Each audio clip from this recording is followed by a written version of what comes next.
elementares para que a gente possa confirmar essa hipótese ou não. O Ayrton Lucas está bem, na verdade a decisão de tirá-lo foi porque ele fez um corte no supercílio, é um local muito vascularizado, onde sangra muito, e naquele momento ali, né, ia ser muito difícil de parar aquele sangramento, por ser muito próximo do olho. Se fosse na cabeça, na testa, a gente, mais fácil, coloca uma touca, enfim. E a gente optou para que trocasse ele e pudesse fazer tudo com calma. Mas ele está bem, não é problema nenhum, não preocupa. E o Nico também tinha perguntado, a princípio não preocupa, foi mais uma questão ali de uma fadiga muscular, então a gente também não acha que seja nenhum problema. Então, realmente, os possíveis problemas são o Everton Cebolinha, que existe essa hipótese de lesão do tendão de Aquiles, calcâneo, e o Matias Vina, que tem essa possibilidade, essa hipótese de uma lesão ligamentar também no joelho direito. Em breve, a gente confirmando isso, passa para vocês ou não o diagnóstico final, tá? Obrigado a todos aí, gente. Ok, obrigado. Esse foi um pronunciamento do gerente de saúde e alto rendimento do Flamengo, o Dr. Márcio Tanuri, explicando que as situações mais preocupantes nesse momento são a de Everton Cebolinha e do Matias Vinha. E agora, a seguir, a coletiva do técnico Tite, após esse empate em 1-1 contra o Palmeiras. Vamos ouvi-lo. Ele e o Kleber Xavier, auxiliar técnico.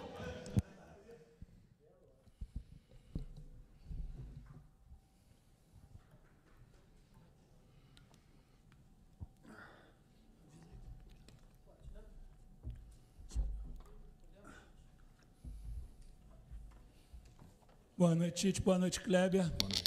Tite, queria te perguntar em relação à sequência de gols de bola aérea que o Flamengo vem tomando. Todo jogo o Flamengo vem sofrendo gols de bola aérea. Sabe o que tem motivado, o que vocês acham, que tipo de erro que o time tem cometido para sofrer tantos gols na bola aérea? E te perguntar por que você tirou o Pedro na fase final da partida, já que ele vinha conseguindo prender as bolas ali, e a partir do momento que o Gabigol entrou ali na referência, a bola não ficou mais tão presente ali no setor de ataque, o Palmeiras conseguiu chegar mais. Boa noite. Boa noite. Primeiro, um grande jogo de duas grandes equipes. Eu vou fazer assim, depois eu respondo. Com dois grandes trabalhos, com dois grandes clubes fazendo um investimento extraordinário e tendo em cada enfrentamento um altíssimo nível. O gol, ele é uma bola de rebote, de retorno, não é um gol de bola parada, de cabeceio. E nós temos o mesmo índice de gols tomados, tal qual a média do campeonato, porque os adversários também têm qualidade. E esse não, ela foi uma bola de rebote e de retorno. Sobre o Gabriel, nós temos uma substituição, o Nico pedindo para sair, a sequência com o Eric, e nós temos uma mexida só a mais, e de ter um jogador mais para ter posse de bola, como aconteceu com o Gabi. E aí eu respeito, mas discordo.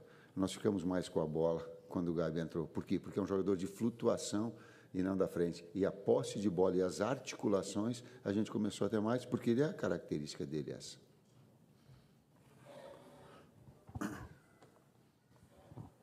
Tite, boa noite. Raiza Simplício, da Gol Brasil. Você falou sobre essa questão do gol ter sido de rebote, não na bola parada. Então, eu vou meio que refazer a pergunta do Fred e vou utilizar essa questão, né, que eu acho que tem preocupado muito o torcedor, é essa bola levantada na área do Flamengo. A impressão que a gente tem, os gols que o Flamengo leva, em sua maioria, são com essas bolas alçadas na área, seja de bola parada, seja do rebote, que colocam a bola pelo alto. Como é que vocês têm trabalhado isso? Essa percepção que nós temos aqui de fora é a mesma que vocês têm? Tem sido trabalhado isso ou não tem essa percepção? Enfim. E, se me permite mais uma, no final do jogo eu vi jogadores bastante cansados, né? Uma sequência de jogos difíceis e muito pegados. Como é que está essa questão de... Tem as lesões agora, como é que está com a diretoria essa questão de reforços? Duas partes. Eu vou repetir o Muricy, é trabalho.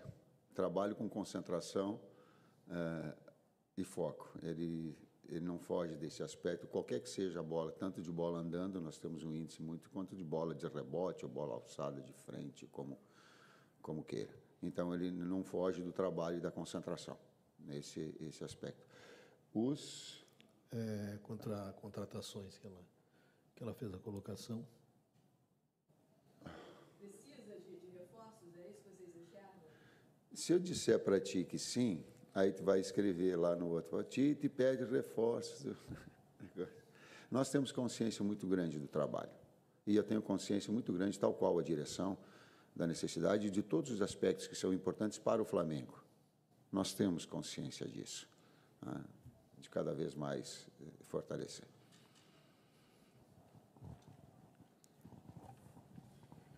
Tite aqui, boa noite, Kleber, Marcos Martinho, do canal da QSRN. Tite, duas questões, se você me permite. Primeiro, sobre uma certa oscilação no desempenho do Flamengo, por exemplo, nos últimos jogos e também no jogo em si. O Flamengo foi derrotado pelo São Paulo, foi derrotado no Allianz Parque, mas conseguiu a classificação, hoje cede um empate. E no decorrer da partida, você observa um Flamengo que, no primeiro tempo, consegue produzir, criar oportunidades, né, especialmente antes do gol anulado do Palmeiras. E, no segundo tempo, o Flamengo volta com mais dificuldade para criar, para produzir. Se você observa isso como uma neutralização tática do adversário ou uma falta de concentração da equipe. E também, devido a esse momento de lesões, seria a melhor forma de você recorrer aos jovens da base, como o Schola, que vem em ascensão, para conseguir complementar esse plantel? Oscilação no jogo de Flamengo e Palmeiras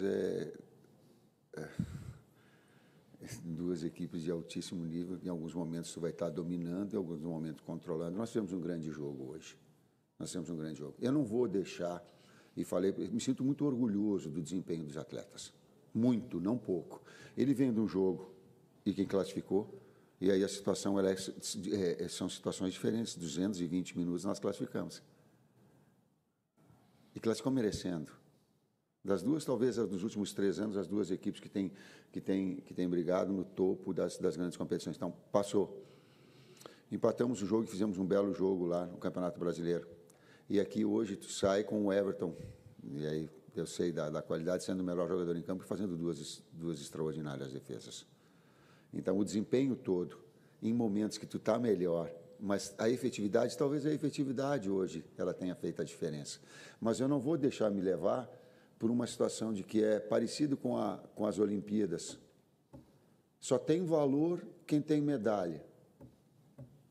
Aí quem não tem medalha não vale. Só tem valor se vencer. Então desempenho não vale. Vale sim, para o técnico vale. Os atletas sabem que eu me orgulho do desempenho hoje. E que o desempenho do jogo era de vitória. E que eu sei avaliar e sei dizer isso para vocês também. E assumir essa responsabilidade.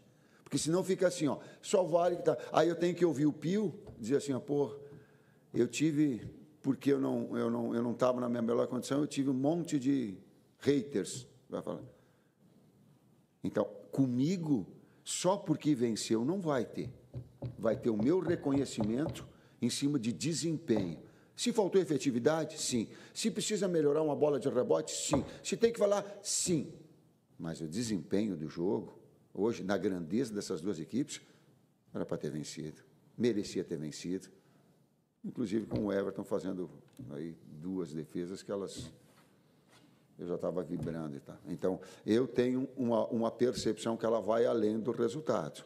Mesmo eu tendo chateado, mesmo eu não vou dormir direito, mesmo que eu sei, mas eu tenho que saber avaliar uma situação, o jogo do desempenho e o jogo do resultado. Senão aí não serve. Aí só vai servir o Pio, só vai servir a menina quando tem medalha de ouro. Aí não dá, né? Só quando vence, aí não dá.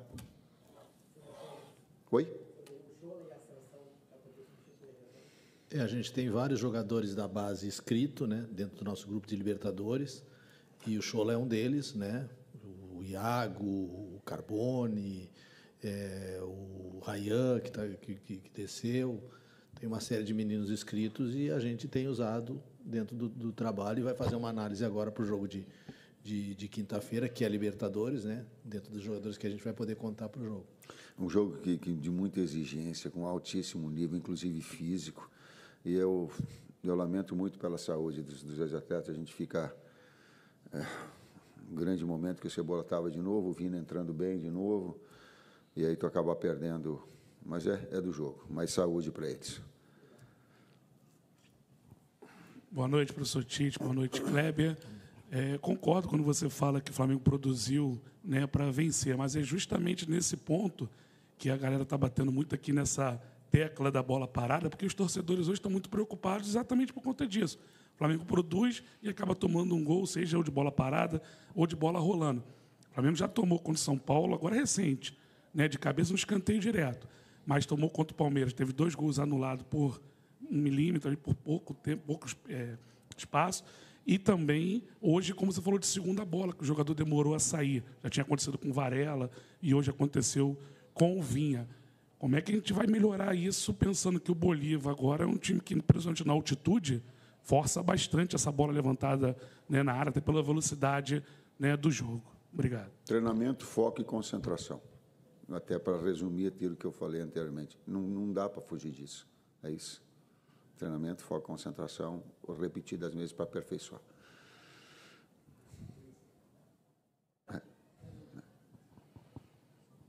Professor Tite, boa noite. Professor Kleber, Bruno Vilafranca, da Rede Multiflá. Queria que vocês avaliassem, eu sei que a gente está chegando ali naquele momento de afunilamento das competições, com jogos muito difíceis daqui para frente e tendência a só piorar. Eu queria que vocês falassem um pouquinho do momento físico dos jogadores do Flamengo, porque quando o jogo acaba, é natural que eles estejam muito cansados, mas eu estou notando eles extenuados. Eu acho que estão num nível de cansaço além daquele tradicional de um final de jogo. Então, eu queria que vocês que estão lá dentro no dia a dia avaliassem por conta desse afunilamento agora, né? Que vai ser preciso a parte física cada vez mais. Obrigado. Estímulo e recuperação é o grande desafio. Quem fala é um professor de educação física.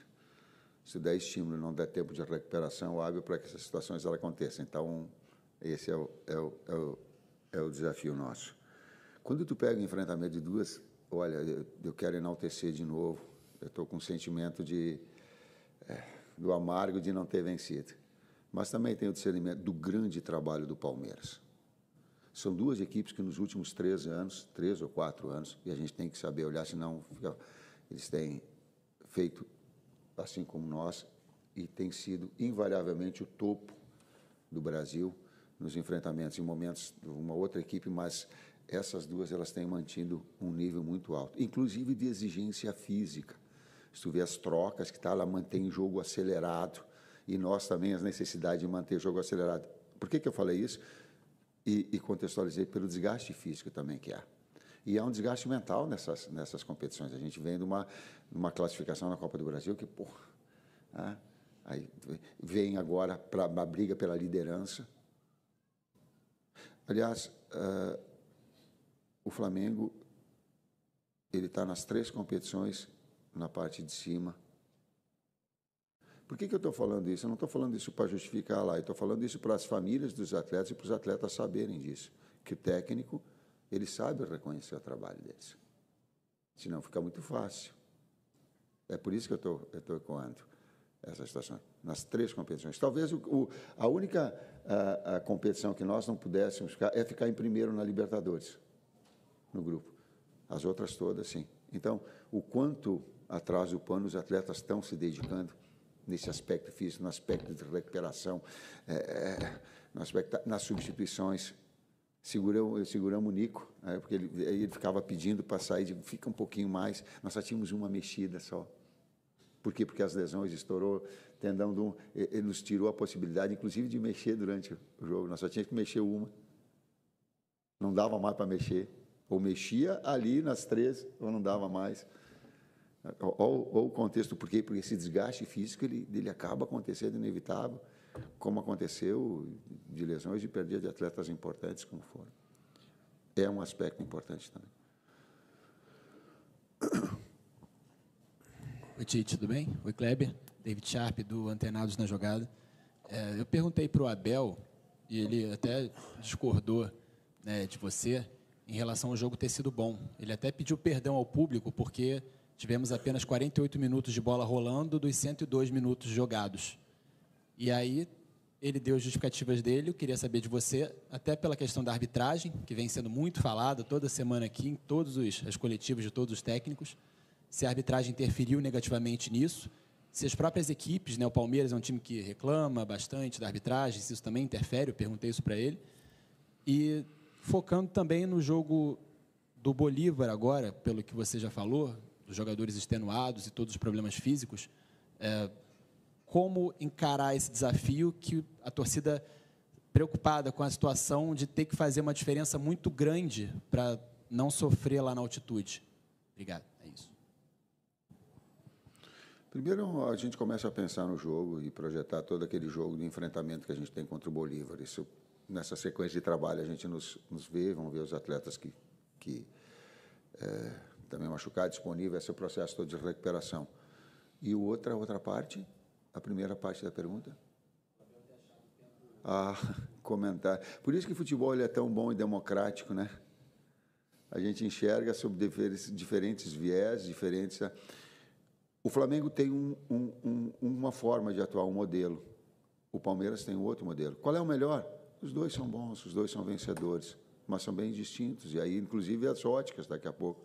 Tá? E não contrapor a opinião que ele possa ter, que eu tenha, sem confrontar. Respeitar opiniões se respeita, não se... dados específicos, não, esse mais. Mas se respeita, opiniões se respeita. Não quero falar de arbitragem, não. Vamos à última. Do arbitragem não é do meu cunho. A última pergunta. Só a única coisa que eu digo que fato não dá para negar. Se é impedimento, é impedimento. Mas foi pouquinho, aí treina a jogada e entra antes, aí não dá para trazer. Não, tomou gol. Não tomou gol. Porque não foi impedimento. A última, tá? Boa noite, Tite. Boa noite, Kleber. Léo José, do Coluna do Fla. Ultimamente, o Léo Ortiz ele vem disputando vaga ali com o Alan para ser, vamos dizer assim, o pronto reserva ali na posição de volante. Como que tá? Como que você enxerga, como que vocês da comissão técnica enxergam essa disputa entre Alan e Léo Ortiz? O que faz vocês definirem, colocar ou o Léo Ortiz ou o Alan? Hoje os dois, porque o ritmo do jogo, inclusive, com o cartão do Eric, estava, então, a necessidade dos dois. Um é um jogador que agride a marcação e que sai numa alçada mais, e outra mais posicional. Um ou outro, mas também o Léo trabalhando bem, tanto com o primeiro meio-campista posicional, quanto com o zagueiro. Ok, obrigado, boa noite.